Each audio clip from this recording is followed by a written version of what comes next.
करणार। अध्यक्ष महोदय, पहिल्यांदा महेश लांडगेजींनी प्रश्न विचारल्यानंतर मी असं सांगितलेलं होतं की ज्या सोसायटीमध्ये दुकानं केली जातात तिथं सोसायटीची एनओसी असल्याशिवाय इथून पुढे परवानगी दिली जाणार नाही। त्याच्यावर नवीन सोसायट्या होणार आहेत तिथला प्रश्न त्या ठिकाणी निकाली निघाला।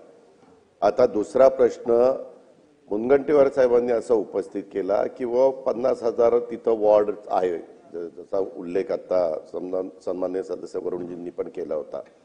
तर अशा ठिकाणी होणाऱ्या मतदानामध्ये 75% मतदान झालं तर आम्ही ते दुकान त्या ठिकाणी बंद करण्याच्या बद्दलचा निर्णय घेऊ असं पण त्या बाबतीमध्ये मी सांगितलेलं आहे।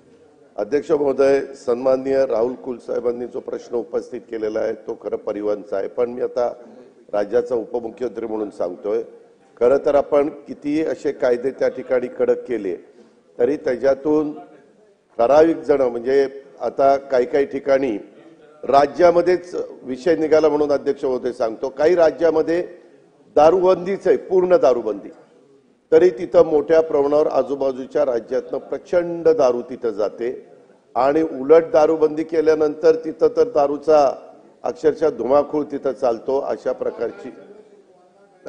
प्रकारची उदाहरणं ही आजूबाजूच्या राज्यांच्या मध्ये आपल्याला त्या ठिकाणी पाहायला मिळाली। तो त्यांचा अंतर्गत प्रश्न आहे, त्याच्या खोलात मी जास्त जात नाही।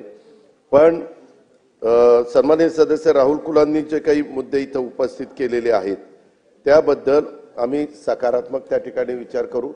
सरकार दारू वाढावी वगैरे आमचा अजिबात म्हणजे दारू पिणाऱ्यांची संख्या वाढावी असं आमची भूमिका त्या ठिकाणी नाहीये।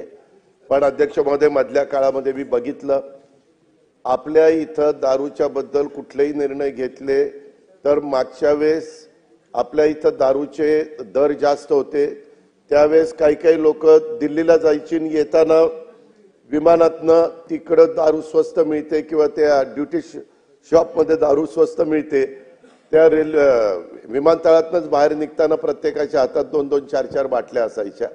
त्याच्यानंतरच्या काळामध्ये आपण काही त्याच्यात बदल केलेत, अशा वेगवेगळ्या गोष्टी केलेल्या आहेत।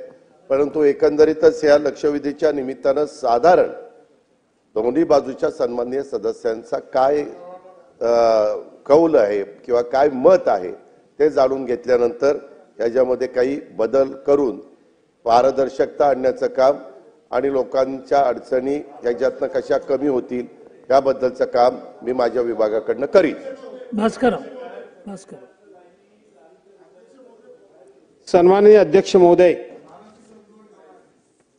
काही निर्णय हे भावनेच्या आरी जाऊन करून चालत नाही, तर व्यावहारिक दृष्टिकोन समोर ठेवावा लागतो, कायदा ठेवावा लागतो। आपण बरं झालं एक गोष्ट खुलासा केला की सोसायटीची परवानगी घेणं हे आताही बंधनकारक आहे। मंदिरापासून शाळेपासून किती अंतर ठेवावं हेही कायद्यामध्ये तरतूद आहे, त्याच्यामध्ये काही नवीन नाही। परंतु मला एकच फक्त भीती वाटत होती दादा की एखादं दुकान पहिलं असेल आणि सोसायटी नंतर झाली तर ते सोसायटीवाले तक्रार करते तो दुकानदार जाणार कुठे, आणि म्हणून आपण एक खुलासा केला ते बरं झालं की नवीन सोसायटी झाली तर तो विषय लागू नाही, जुनी सोसायटी असेल तर बरोबर आहे। माझा मुद्दा दुसरा हा आहे की आपल्याकडे जर बघितलं तर गोवा राज्यातून प्रचंड प्रमाणामध्ये दारू येण्याचं प्रमाण आपल्या महाराष्ट्रामध्ये आणि इतर राज्यामध्ये जाण्याचं प्रमाण प्रचंड आहे।